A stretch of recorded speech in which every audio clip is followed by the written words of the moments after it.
Boa tarde para todos.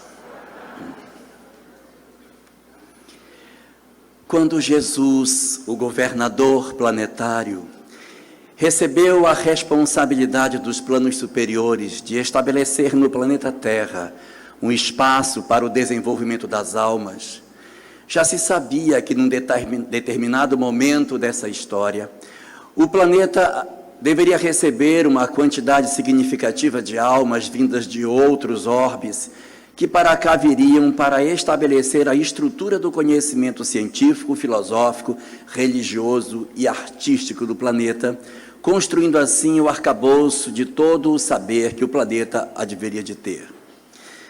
Nessa época, o nosso governador, Jesus, recebeu, portanto, grandes levas de espíritos que vinham para a Terra em função dos processos de transição planetária que estavam acontecendo em seus orbes, em outros lugares do universo.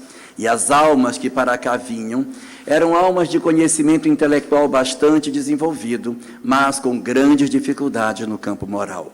Foi exatamente a fragilidade no aspecto comportamental que trouxe esses espíritos tão inteligentes para que viessem encarnar na Terra nos albores da nossa civilização.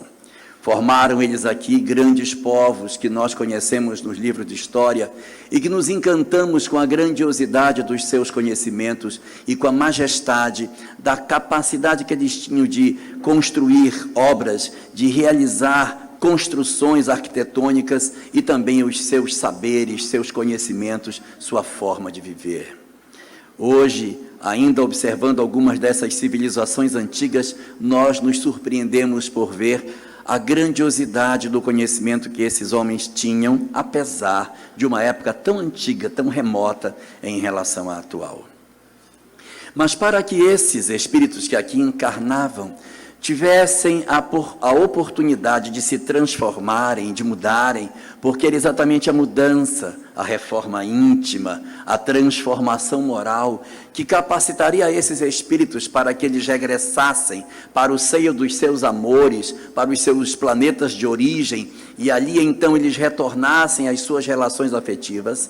Era preciso que fosse oferecido para esses espíritos um conjunto de informações e de conhecimentos que dessem a eles a condição de eles se modificarem e de encontrarem novas formas de viver.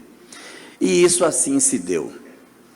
Ao longo da história da humanidade, diversas são as obras religiosas que existem e que elas são convergentes nos seus pensamentos, nas suas bases, exatamente porque promanam de uma mesma fonte, que é a lei divina. E foi assim que, desde o princípio da estruturação da civilização indiana, isso há 5.200 anos atrás, ou seja, 3.200 antes do nascimento de Jesus, nós tivemos na Terra o nascimento de um ser muito singular, chamado Krishna. A história de Krishna está narrada num dos maiores poemas que a humanidade possui, chamado Mahabharata. O Mahabharata é para a Índia aquilo que a Bíblia é para nós. Seria o texto religioso mais importante dentro daquela cultura hindu. E a história de Krishna, ela está contada num trecho do Mahabharata, o chamado Bhagavad Gita.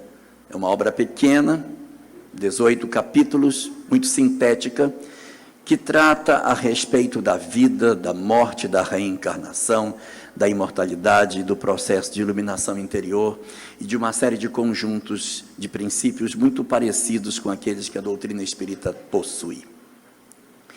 Os conhecimentos do Mahabharata, e mais especificamente do Bhagavad Gita, eles são concentrados na história de Arjuna.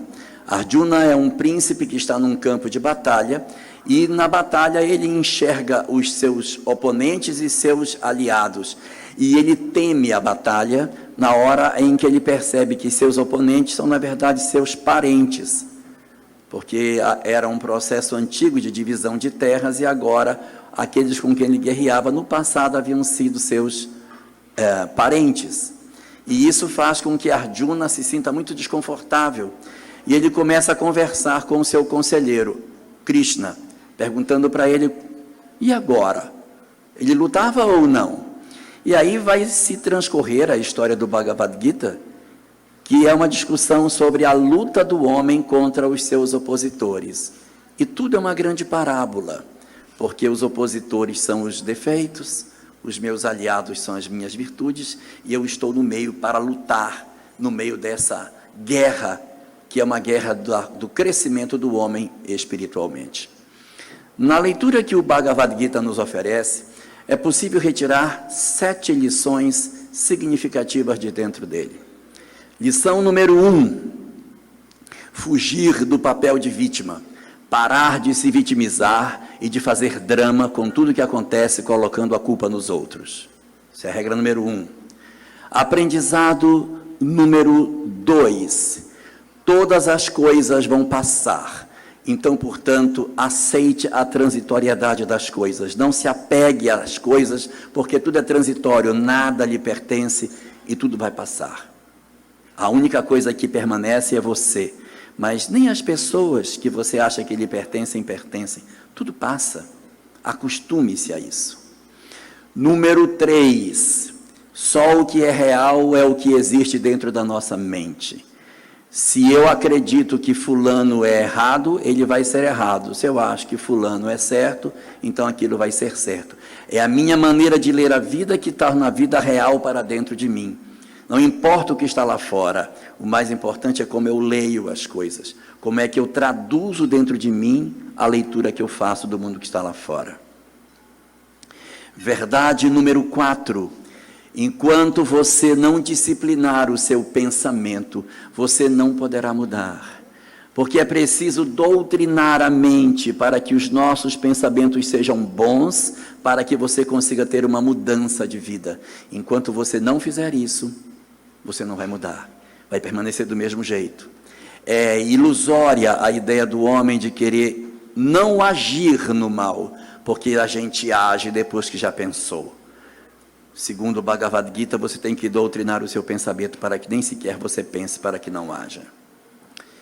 Verdade número 5. Ninguém evolui sem esforço. Não pensemos nós que a evolução vai acontecer num modelo parecido com a música do Zeca Pagodinho. Deixa a vida me levar. Não vai.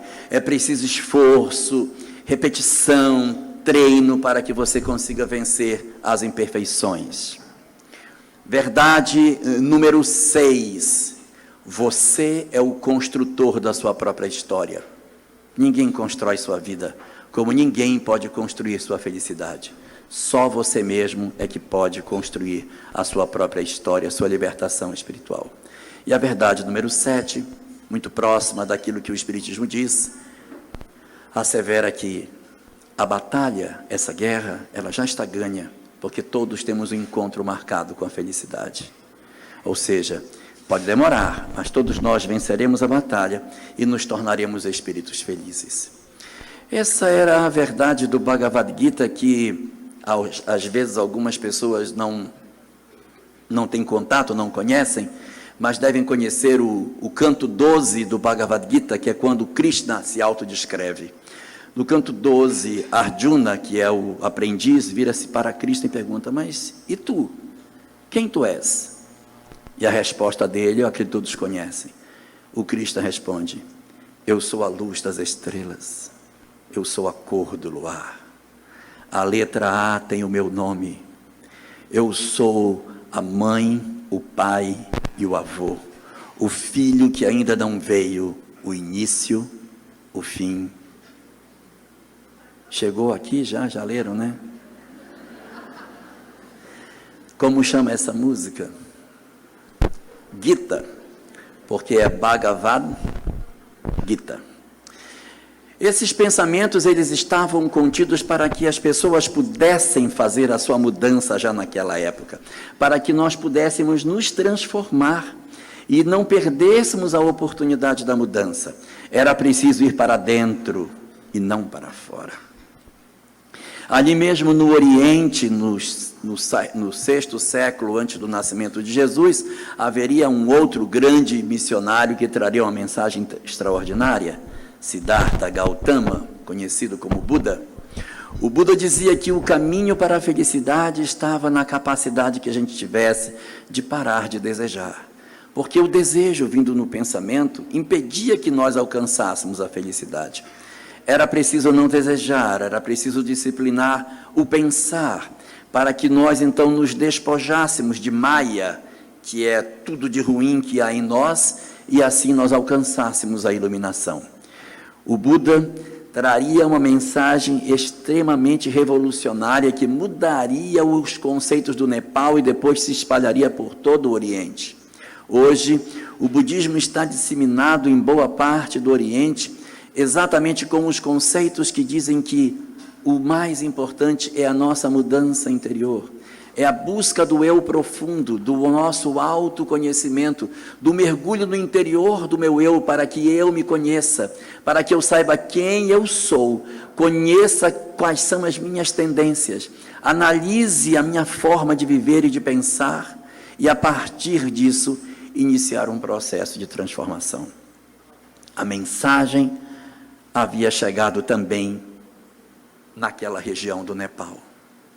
Mas para o Ocidente, um pouquinho, na região ali da Palestina, nós encontramos alguns conhecimentos muito interessantes, que são os conhecimentos da Cabala. A Cabala judaica, que é muito antiga, ela possui uma série de conceitos extremamente interessantes, e entre eles um que é um veio central da discussão da Cabala, Eitz Haima, a árvore da vida, que estabelece um caminho de autoconhecimento através de 10 instâncias, chamadas Sefirot, em que você vai subindo por essa escada sinuosa até alcançar o ponto mais alto dessa caminhada, passando por 10 etapas diferentes de autoconhecimento, de mudança, de transformação íntima. Cabala está baseada na ideia da imortalidade, da reencarnação, da existência de um Deus único, da existência da comunicabilidade dos espíritos com os homens. E essa estrutura, muito semelhante ao pensamento que a doutrina espírita esposa, traria esses conceitos espirituais naquela época para esses homens. Nas 10 Sefirot que nós temos para percorrer até alcançar a última, que é Keter, passando por Malhut, Yesod, Netzah, Hod, Tiferet, Gevurah, Hesed, Binah, Hormah, Keter, são as 10 etapas. A primeira delas chama-se Malhut, que significa reino em hebraico. Você, para poder entrar no caminho de autoaperfeiçoamento, precisaria entrar em Malhut. Entrar em Malhut significa reconhecer que você é o culpado pelos seus erros, parar de colocar a culpa nos outros, semelhante ao primeiro princípio que estava no Bhagavad Gita. Para a Cabala, as pessoas se dividem entre escravos e senhores. Escravos são os que não dominam sua própria história e põem sempre a culpa nos outros. E senhores são os que dizem, eu sou responsável pelo que me aconteceu.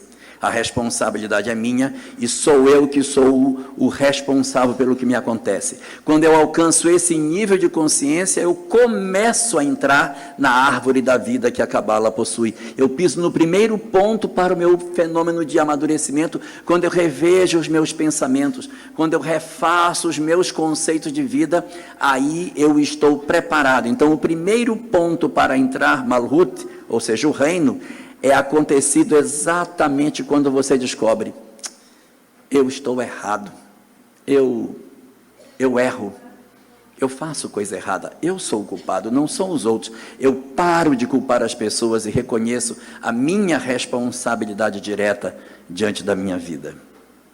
Esse é o pensamento que a Cabala apresentava, mas esse mesmo ideal, ele se apresenta em outras obras também. Existia uma obra no Antigo Egito que foi escrita, primeiro ela era tradição oral e depois ela foi compilada e se tornou um livreto de orações.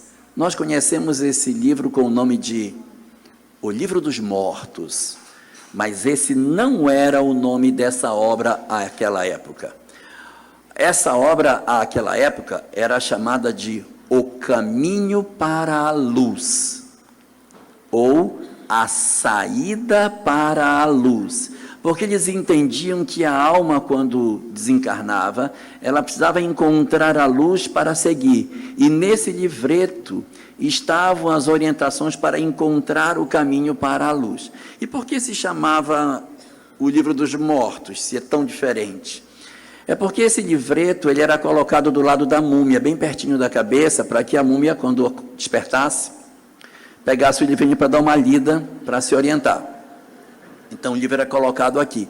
Todas as vezes que os ladrões, saqueadores, abriam os sarcófagos atrás de tesouros, havia sempre um livro do lado do morto, que passou a ser chamado de o livro do morto, e depois o livro dos mortos, mas o nome, Saída para a Luz. No Saída para a Luz, ou seja, o livro dos mortos, há uma coletânea de preces e de orientações de como você deve proceder para que você alcance a iluminação. E nessas várias orações que existem, há pedidos aos deuses egípcios em favor da alma que estava sendo levada para o mundo dos espíritos. E entre essas várias orações que existiam, há algumas que dizem mais ou menos assim: ó senhores deuses do Egito, cuidai da alma deste faraó que foi bom com as viúvas, cuidou dos órfãos. Ele já sabia naquela época isso, tá? Foi bom com as viúvas, cuidou dos órfãos, não favoreceu os poderosos, mas cuidou dos pobres, foi misericordioso, foi honesto, não mentiu. E aí tinha todo um conjunto de virtudes que você deveria procurar. E havia uma preocupação muito grande para que a vida dos faraós se alinhassem com esse tipo de conduta, para que quando chegasse a hora da desencarnação, os senhores do Egito, os tais deuses do Egito, pudessem então absolver a alma do faraó que havia transposto da posição dos encarnados para o mundo espiritual. Assim acontecia na tentativa de levar esta informação espiritual não somente para os hindus, para os nepaleses, para os egípcios e para os hebreus, mas para o mundo inteiro. Aquilo ali era uma estratégia para divulgar esta mensagem nos diferentes polos do planeta. E foi assim, nesse período, que nós encontramos também essas mesmas expressões na própria Grécia Antiga. Havia no oráculo de Delfos uma inscrição no topo do oráculo que dizia: conhece a ti mesmo. Procura conhecer o teu interior, mergulha na tua intimidade, conhece-te, vai para dentro do teu eu, conhece quem tu és, porque não existe outro caminho para a iluminação que não seja o de nós conhecermos o nosso próprio eu, analisarmos como nós somos e realizarmos um processo de mudança interior. Todas as demais estratégias, elas não são favoráveis. Mas o que foi que aconteceu conosco? Todas, ao invés de nós irmos para dentro, nós fomos para fora. Todas. Nós pegamos a mensagem de Krishna e, ao invés de nos transformarmos por dentro, criamos movimentos religiosos que vão para fora e não vão para dentro. Aí veio a mensagem do Buda, que era para ir para dentro, foi para fora de novo. Aí criamos uma série de práticas externas e dentro, muitas vezes, a gente não muda. É claro que muitas pessoas mudaram seu interior, mas o desejo do homem de procurar uma prática exterior era muito forte. Muito forte. Então, isso aconteceu no judaísmo, que tinha a cabala como orientação, mas seguia as regras de forma e esquecia os conhecimentos espirituais que possuíam. E isso acontecia no Egito Antigo, quando possuíam tantos saberes sobre o mundo espiritual e ficavam na periferia de todas essas coisas, sem fazer a mudança interior que deveriam fazer. Mas muitos aproveitaram. Muitas almas aproveitaram essa oportunidade e realizaram a transformação mínima suficiente para retornarem aos seus mundos de origem. Elas começaram a fazer a mudança e elas começaram a retornar aos seus mundos de onde vieram. E à medida que isso ia acontecendo, as civilizações aonde elas encarnavam iam entrando em declínio. Os egípcios poderosos do passado, hoje não são mais nada. Os grandes filósofos da Grécia, hoje não pensam mais nada de novo. Os grandes administradores da Roma Antiga, hoje não são tão destacáveis.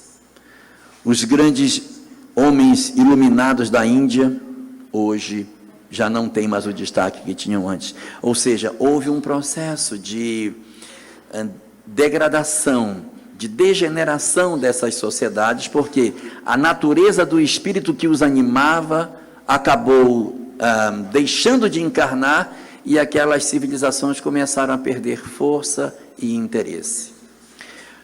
Quando isso aconteceu, o próprio governador planetário disse: quem vai agora sou eu. Eu vou descer, está na minha hora.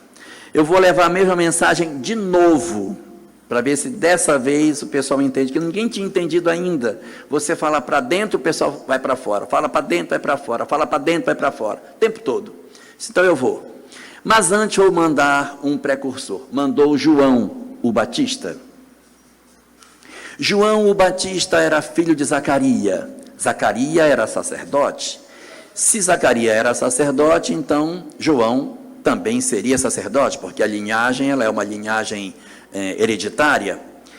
E João, que deveria ter seguido aquilo que o pai era, rompe.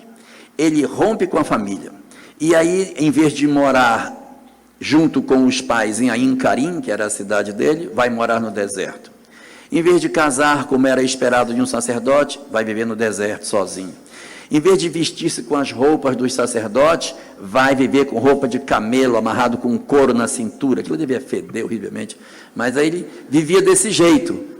Em vez de comer aquelas comidas sagradas dos sacerdotes, comia gafanhoto e mel silvestre. Então, João é o protótipo da ruptura. Ele rompeu com todos os padrões, tudo para chamar a atenção das pessoas para o que ele tinha para dizer. O que ele veio fazer era tão forte que ele não podia estar dentro do modelo de sociedade. Então ele quebra todos os padrões de sociedade. Mora no deserto, come daquele jeito, vive daquela forma, para que a pregação dele chamasse a atenção e ele não fosse confundido com os homens de sua época. E o que dizia a pregação de João? Do que falava João antes de Jesus aparecer? A pregação de João resumia-se em: arrependei-vos que o reino dos céus está próximo, endireitai as vossas veredas. Pedia para que as pessoas andassem na linha certa, para que não se desviassem, para que não fizessem coisa errada, para que aquele que fizesse coisa errada se corrigisse. Era isso que João pregava. Só que, para que ele pudesse dar um sentido de que as pessoas estavam imbuídas da sua doutrina e que estavam dispostas a seguir por um novo caminho, ele criou um instrumento para isso. Ele pegava as pessoas, levava para o Rio Jordão, mergulhava as pessoas e molhava essas pessoas dentro da água. E dizia que a partir daquele momento, ela surgiria da água como uma pessoa nova. Pronto. Era só o que a gente estava precisando. Aí a gente esqueceu tudo que ele falava e ficou só com o batismo. Ah, não, o bom dele é o batismo, hein? Isso aí que é o legal. Por quê? Porque a pregação de João me encaminhava para dentro e eu queria ir para fora. Portanto, é muito mais conveniente eu me manter como eu sou e fazer um batismo físico, do que eu dizer: não, eu vou mudar o meu proceder, eu vou transformar a minha forma de viver, eu vou ser uma pessoa diferente. Mas ele não fez isso. O que fez? Ele, na verdade, pregou para que as pessoas mudassem e ensinou o batismo apenas como um instrumento de adesão. Nós invertemos, tanto que o chamamos de João o Batista. O que importa dele é só o batismo. Mas tudo bem, veio Jesus, então agora quando eu for, eu vou mudar isso, porque quando eu for, eu vou levar uma mensagem tão contundente, que as pessoas vão se convencer de que tem que mudar. O que aconteceu? Durante 400 anos, nenhum profeta aparecia em Israel. O povo estava sedento por uma mensagem espiritual. O último profeta em Israel tinha sido Malaquias, 400 anos antes do nascimento de Jesus. O povo ávido por uma mensagem nova. Aí aparece Jesus. Aí, pessoal, vamos ver o que ele vai falar. Jesus sobe a uma montanha e vai fazer uma pregação. Seria a primeira pregação religiosa em Israel depois de 4 séculos. Todo mundo esperando o que ele ia dizer, e Jesus abre o seu discurso. A sua primeira frase pública é: bem-aventurados os pobres de espírito, porque deles é o reino dos céus. Ninguém esperava isso. Todo mundo esperava uma outra coisa, uma mensagem mais maravilhosa, mas ele foi falar exatamente isso. E o povo disse: mas meu Deus, o que é isso? O que ele está dizendo? Ninguém conseguiu alcançar o que ele estava querendo dizer naquela época. O que ele estava dizendo é que bem-aventurados são os pobres de espírito. Eu disse: mas como, gente? Pobre de espírito é uma pessoa que, coitada, é um pobre de espírito, né? Como que essa pessoa vai ter o reino dos céus? Quem tem que ter o reino dos céus são as pessoas que têm uma vida plena, uma vida cheia. Não. Jesus veio exatamente quebrar esse pensamento para dizer: os pobres de espírito é que são os que têm acesso ao reino de Deus. Porque ser pobre de espírito é quando você se reconhece pobre de espírito. É quando você diz assim: eu estou errado. Eu não deveria ter feito o que eu fiz. Eu erro. Eu fiz besteira. Eu preciso pedir desculpa. Esse que sabe que está errado, esse tem chance de mudar. Mas o outro que diz: não, eu sou certo, minha família está toda errada. Igual aquela mãe que pega a foto do filho marchando no 7 de setembro e diz para o marido assim: olha, meu bem, aqui essa foto do 7 de setembro, o nosso filho é o único de passo certo em todo o pilotão, né? Porque todo mundo está errado, só eu que estou certo. Se eu sou o único certo e todo mundo está errado, desconfie que você pode ser o errado e está todo mundo certo. Quanto mais gente estiver certa ao seu redor, mais chance tem de você ser o errado, tá? Mas isso é o pobre de espírito, e a pessoa diz assim: gente, eu errei. Enquanto você achar que você é a bala que matou Kennedy, que você é a última bolacha do pacotinho, você não vai mudar. Porque como que você vai mudar se você está certo, gente? Você chega em casa: meu marido é um idiota, meu coitado, ele está enganado. E não vai mudar. Não vai mudar porque está certo. Para eu mudar, eu preciso de uma condição: ter a compreensão de que eu estou errado. Então eu tenho que ser pobre de espírito. Se eu for pobre de espírito, é quando eu digo: não, eu preciso me consertar, eu estou com defeito, preciso arrumar o meu defeito. Se nós não fizermos isso, não vai. E Jesus teve uma preocupação enorme de destacar para nós a importância de nós trabalharmos o nosso eu interior.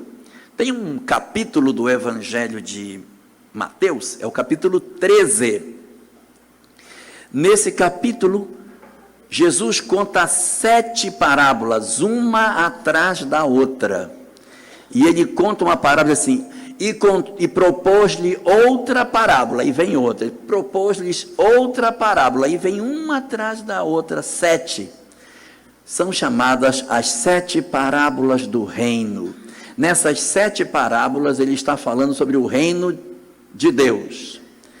E ele começa sempre assim: o reino dos céus é semelhante a... E toma a parábola. Aí vem a outra: o reino dos céus é semelhante a... Tome parábola. Uma atrás da outra, 7. Aí vem a parábola do semeador, a parábola do joio e do trigo. Depois vem a parábola a parábola do tesouro escondido, a parábola da pérola de grande valor, a parábola do fermento. Vem a parábola das redes, que ele tira as redes do mar. Então são 7 parábolas ao todo que ele vai citar aí. E há uma curiosidade, é que todas essas parábolas, elas convergem para o mesmo ponto. A parábola do semeador, botaram a semente na terra. A parábola do joio e do trigo, botaram a semente na terra. A parábola do fermento, botaram o fermento na massa. A parábola do tesouro escondido, o tesouro estava dentro do campo. A parábola da pérola de grande valor estava dentro da ostra. A parábola da rede, os peixes estavam dentro do mar. Em todas as parábolas, ele quer falar que o que ele está tratando está dentro de alguma coisa. Em outras palavras, o reino dos céus está dentro. Mas ninguém entendeu. Mesmo ele dizendo que estava dentro, as pessoas foram para fora. A gente não consegue entender, mesmo o governador planetário vindo, nós não conseguimos entender que a mensagem é para dentro e não é para fora, que o objetivo é a mudança interior. Nós não conseguimos entender isso. Nós somos tão complicados, mas tão complicados, que nós pegamos a mensagem de Jesus e dissemos, olha, essa mensagem é muito boa. Então, como ela é muito boa, nós vamos adorar o mensageiro. E nós passamos a adorar o mensageiro ao invés de viver a mensagem. Se perguntasse, o que diz a mensagem? A mensagem eu não sei, só sei que o mensageiro tem que ser adorado. Do que ele falava? Não faço a menor ideia, mas tem que adorar o mensageiro. E se você não adorar o mensageiro, eu mato você. Nós passamos a matar pessoas em nome do Cristo. É uma coisa completamente louca, porque em nome do amor eu te mato, né? Quer dizer, é totalmente insano, mas nós não conseguimos entender. Ao invés de vivermos a mensagem dele, nós colocamos esse mensageiro Jesus no altar, divinizamos a sua imagem, mas esquecemos de viver o que ele falava. O mais importante era não cultuá-lo, mas viver o que ele estava dizendo. Falar sobre o amor, perdão, era tratar as questões daquilo que ele apresentava como verdade, ao invés de nós nos abraçarmos com tantas loucuras que o mundo nos apresenta. Nós, então, mais uma vez, ao invés de irmos para dentro, fomos para fora. O próprio islamismo, ele possui um pensamento muito interessante. Todos os homens adultos que tiverem condições devem fazer uma viagem a Meca, pelo menos uma vez na vida. Isso está como um dos mandamentos no Alcorão. Mas qual o objetivo de você ir a Meca? Só para conhecer, fazer turismo, olhar a Caaba, ficar rindo? Olha, não é isso.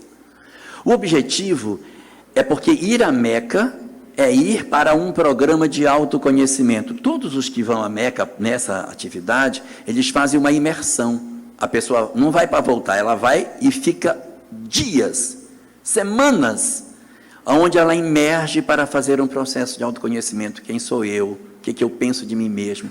O que eu preciso mudar? Quais são as pessoas que eu não gosto? Para que eu consiga fazer uma mudança da minha vida. Esse é o meu objetivo. E quando a pessoa faz essa viagem, que ela volta, ela ganha um título no islamismo. Ela passa a se chamar Hajj e ganha uma touquinha branca. Todo mundo, vocês virem com aquela touquinha branca na cabeça, muçulmano, é porque já foi a Meca, já fez a viagem para dentro, já mergulhou no seu mundo interior para fazer a sua transformação. Pode ser que não tenha mudado, mas que fez o exercício, fez. Então, nós ficamos perdidos, porque são incontáveis as tentativas de nos enviar para dentro e a gente vai para fora, vai para dentro, vai para fora, vai para dentro, vai para fora. Até que, no século XIX, nós tivemos a oportunidade da doutrina espírita, graças a Deus. Aí a doutrina espírita veio com uma proposta totalmente diferente. Porque essas outras doutrinas todas, elas são doutrinas herdadas, elas foram nos entregues prontas. O mensageiro chegou e disse, olha, a doutrina é essa aqui. Então, Buda, Krishna, Sócrates, Confúcio, Lao Tse, Hermes Trismegisto, quem mais você quiser lembrar, todos tiveram a doutrina pronta e disseram, tá aqui, a doutrina é essa aqui. E aí você segue essa doutrina. A doutrina espírita não foi assim. Allan Kardec não foi nenhum iluminado e disse, olha, gente, recebi a doutrina, vou colocar no livro. Não é assim. Ele foi juntando como num quebra-cabeça, peça por peça, ajuntando cada pedacinho para poder chegar a uma lógica do entendimento. Cada pedaço encaixando, olha, esse aqui encaixa aqui e tal, para compor um corpo de doutrina que parecia lógico. E o mais surpreendente é que quando esse corpo de doutrina ficou concluído, em que pese Kardec não ter se baseado em nenhuma ideia preconcebida, as suas verdades básicas são muito semelhantes às verdades básicas das doutrinas antigas. É claro que o método é diferente. Hoje a doutrina tem uma condição muito mais abrangente de interpretação e de análise de fenômenos, porque naquela época do Bhagavad Gita não tinha a ciência que tem hoje para a gente poder interpretar, perguntar o que é que o Bhagavad Gita fala sobre clonagem. Não tem nada sobre clonagem lá, porque não tem. Então você tem condição de fazer um aprofundamento muito mais interessante dentro da doutrina espírita. Mas quando a doutrina espírita surgiu, os vários pesquisadores que compuseram a base do pensamento espírita, e aí posso citar aqui Ernesto Bolzano, Gustave Geley, Camille Flammarion, Gabriel Delany, Alexander Aksakov e tantos outros, enxergaram na doutrina espírita apenas um fenômeno mediúnico, um aspecto científico. Apenas 2 enxergaram consequências morais naqueles fenômenos. Um foi Allan Kardec e o outro foi Leon Denis. Allan Kardec teve a grandiosidade de enxergar aquilo e dizer, mas isso é muito interessante. Se é verdade que as almas dos homens maus estão assim, então é porque ser mau não é bom. Então, o que foi que você fez para estar desse jeito? Agora, pega a alma dos que foram bons. Como é que eles estão? Estão bons? Então, é sinal de que ser bom é bom. E aí começa a construir um código de conduta a partir daí. Essa percepção de que a doutrina, ela não era simplesmente um conjunto de manifestações espirituais, mas um chamamento a uma verdade comportamental muito mais interessante, a gente vai encontrar de maneira muito forte na obra de Kardec. Se você pegar a obra dos outros autores clássicos, isso é mais atrofiado, à exceção de Leon Denis, que também tem um desdobramento bem interessante do ponto de vista moral.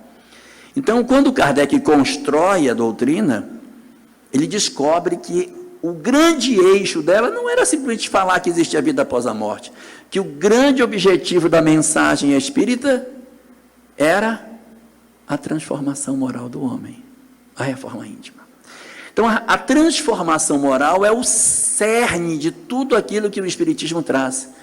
Nós, às vezes, nos iludimos achando que o Espiritismo existe para nos ensinar que existe reencarnação, lei de causa e efeito, imortalidade da alma, pluralidade dos mundos. Não.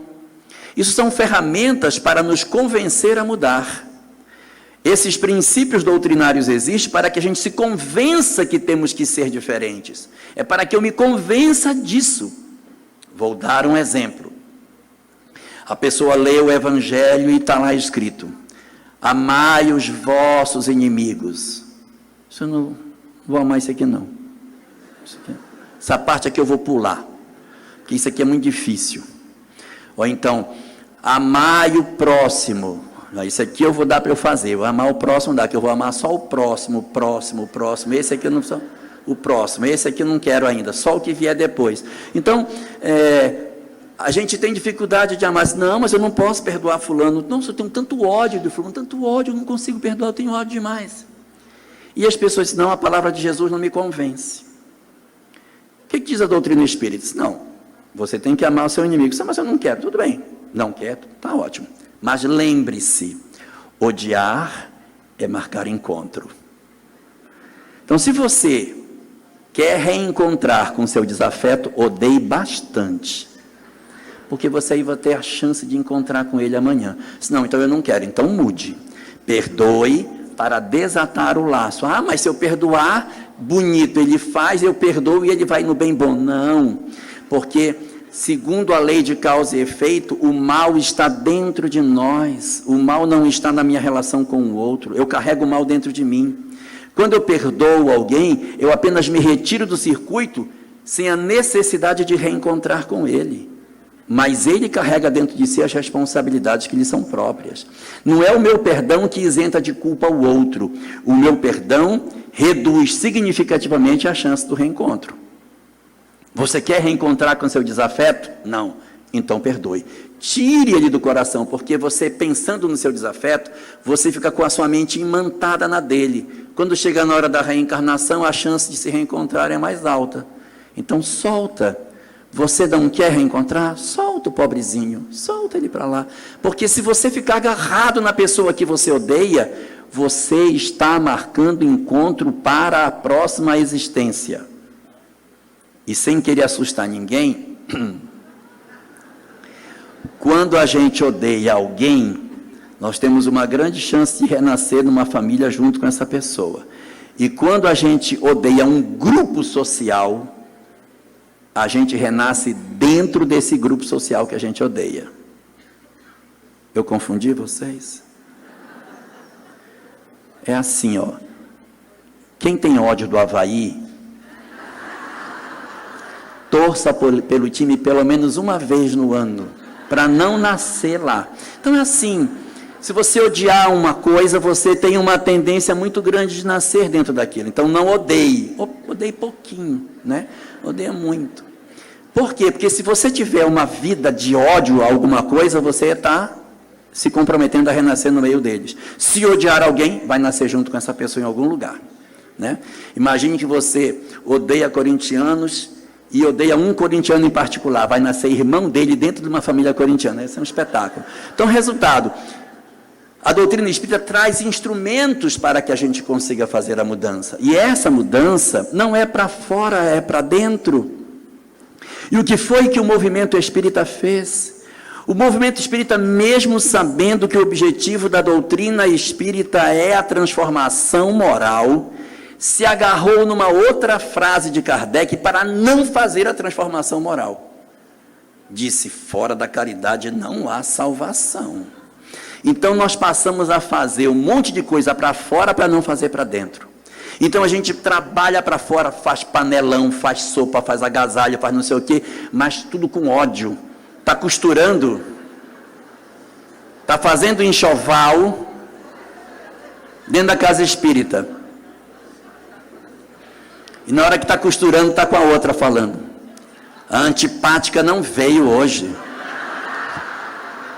Quer dizer, não faz o menor sentido, porque o trabalho não é para fora, o trabalho é para dentro. O trabalho não é para fora. Agora é claro que se você se transforma, você faz. Nós não estamos sendo chamados para fazer, nós estamos sendo chamados para sentir. Só que quem sente faz. Agora eu posso fazer sem sentir. Eu não estou dizendo para ninguém parar de fazer as coisas. Eu estou dizendo para que a gente sinta para fazer com prazer. E esse fazer não significa necessariamente que a gente esteja fazendo uma convocação para um engajamento extraordinário em que nós nos tornemos baluartes da transformação moral. Não precisa isso.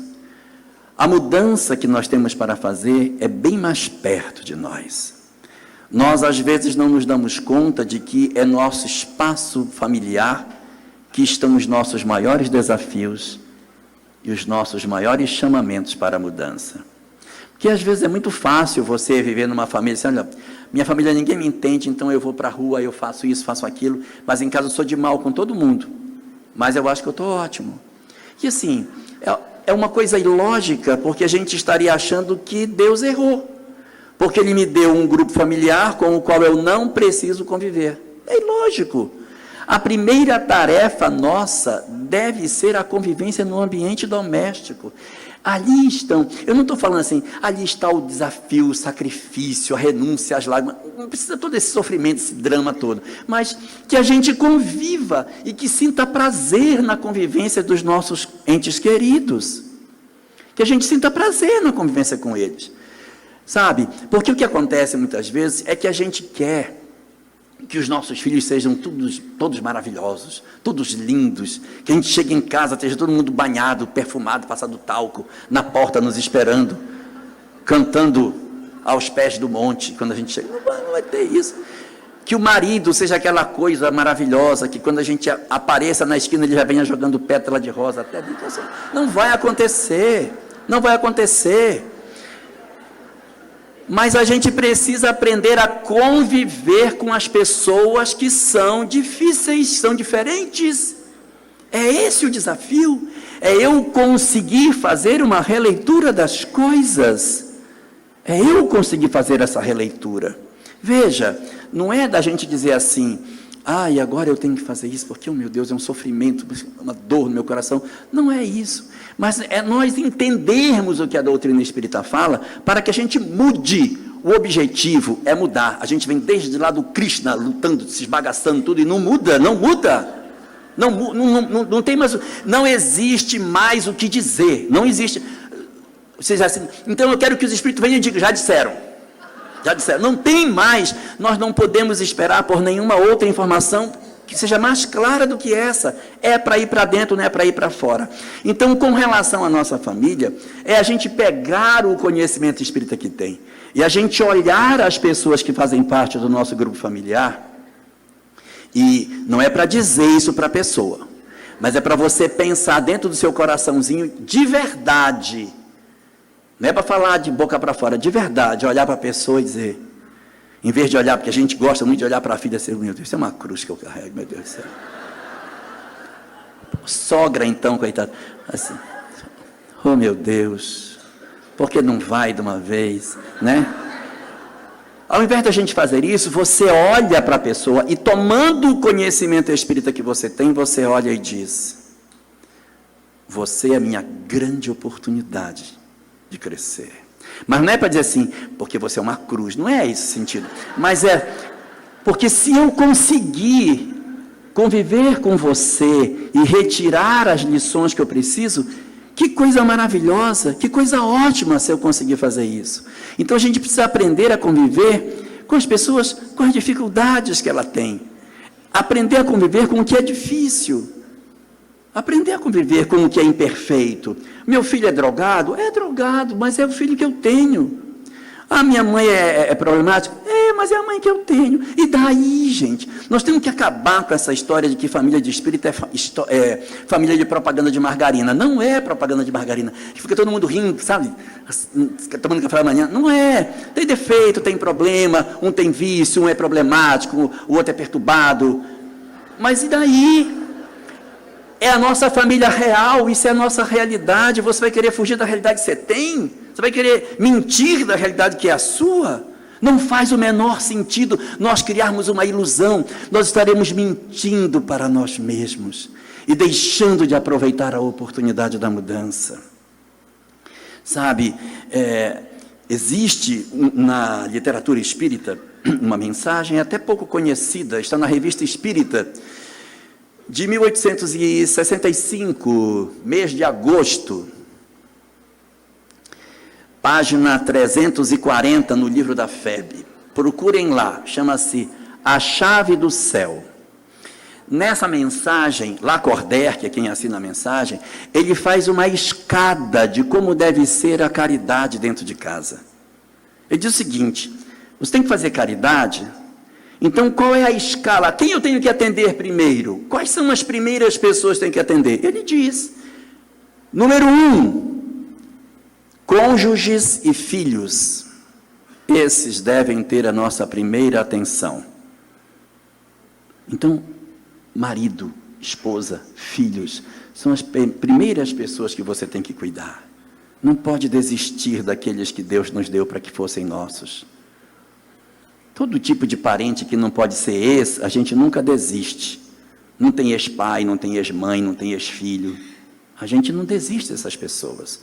Por mais que elas sejam difíceis, não desista. Se ficou difícil demais, bota ele para morar no outro canto e você apoia ele no outro canto, mas não larga a pessoa. Não abandone as pessoas.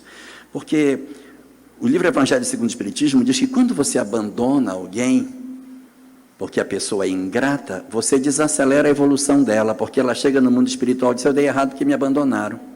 Mas quando você não abandona, mesmo que o cara seja um cara difícil, quando ele chega lá e sente tanto remorso pelo bem que ele recebeu e o mal que ele devolveu, que isso estimula com que ele avance. Então, você não desistir do outro é muito importante para que ele não tropece e não pare de caminhar. Porque quando a gente desiste do outro, na verdade está desistindo de nós mesmos, da nossa própria história. Então, o primeiro degrau é cônjuges e filhos. Esses são os primeiros que a gente tem que cuidar. se esforçar, amá-los, entendê-los. Degrau número 2, diz o texto, os autores dos vossos dias. Quem são os autores dos nossos dias? Pai e mãe. E por que não põe pai e mãe, que era mais curtinho? Porque vai escrever autores dos vossos dias. Porque você pode ter sido criado por uma tia, por uma avó, por uma madrinha, por um padrinho. Então é esses, os que te cuidaram, te alimentaram, te protegeram nos primeiros dias. Você deve a eles a sua gratidão. Tem que cuidar de pai e de mãe.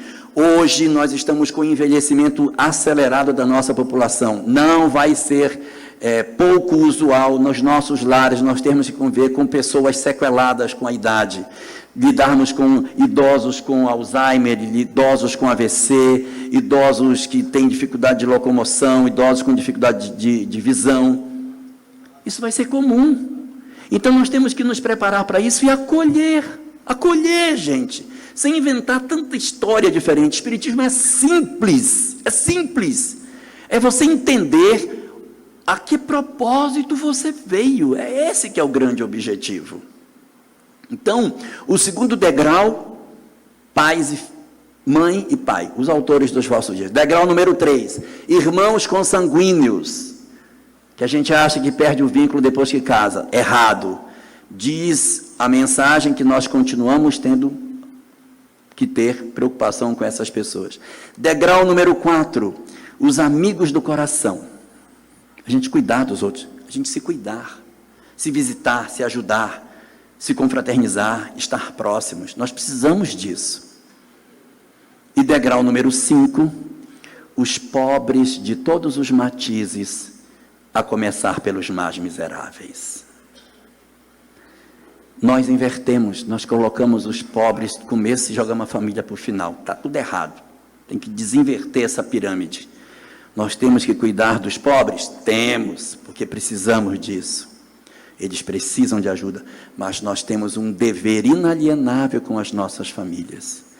E se nós pegarmos todas essas mensagens, todas, desde lá de trás do Mahabharata, o Bhagavad Gita, todos, e fizermos uma síntese e dissermos, me resume isso numa frase. A frase é amar. Esse é o propósito. Nós não viemos para outro objetivo. Nós viemos para amar. E a mensagem espírita chegou para desnudar diante dos nossos olhos que a mensagem da hora é que nós sejamos capazes de amar os que nos foram dados como parentes, os que nos foram oferecidos para o nosso espaço de convivência, precisam buscar retirar de nós grandiosidades que a gente não quer entregar. Nós já temos tesouros de alma e não queremos dividir. Aprendamos a dividir o amor que a gente tem dentro de nós. Esse é o chamamento que a doutrina espírita traz. Então, quando o Espiritismo nos fala que a transformação moral, que a reforma íntima é a grande razão do sentido de todas as coisas, é porque realmente nós temos que descobrir o propósito das nossas existências. Por que foi que eu nasci? Quem tem família já sabe por que nasceu. Porque tem um grupo familiar que está próximo e já sabe o que precisa oferecer. A doutrina espírita vem exatamente para isso. E quem não tem família, tem pessoas em seu redor que também não têm. Então, junte com esses que não têm e construa uma nova família, já que você não possui. Essa é a grande chamada que o Espiritismo tem para nos fazer. Que a gente, portanto, não procure fazer tantas coisas do lado de fora de nós, mas que a gente faça do lado de dentro. Que a gente mergulhe no nosso eu, analise os nossos pensamentos, mudemos a nossa maneira de enxergar as pessoas, de enxergar a vida. Olhemos os nossos familiares e as pessoas que possam ser difíceis como a grande oportunidade que eu tenho para conseguir me levantar. Não é de hoje que o governador planetário vem nos chamando pelas diversas doutrinas, épocas, eras, religiões, livros religiosos, para que a gente desperte, acorde para isso, faça a nossa transformação moral, mude os nossos pensamentos para que a gente tenha acesso à felicidade que já é nossa desde o princípio, só falta a gente querer receber. Que a gente pense dessa forma e aproveite a oportunidade que Deus nos está dando com a mensagem que a doutrina espírita nos traz. Muito obrigado, gente.